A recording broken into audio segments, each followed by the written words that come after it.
Hello students, good afternoon.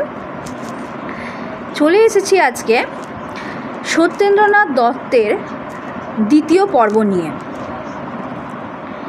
দেখো, সত্যেন্দ্রনাথ দত্তের দ্বিতীয় পর্বে যে প্রশ্নগুলো আমি রেখেছি সেখানে দেখো আলোচনায় আছে প্রথম প্রশ্ন, সত্যেন্দ্রনাথ দত্তের প্রথম লেখা কী?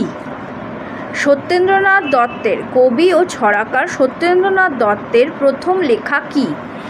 মধুপুরের সংবাদ।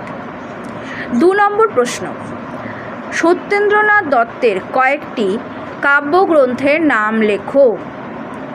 উত্তর দেখো, সবিতা, যা 1900 সালে প্রকাশিত হয়েছে, সন্ধিক্ষণ, যা 1900 খ্রিস্টাব্দে প্রকাশিত হয়েছে, কুহু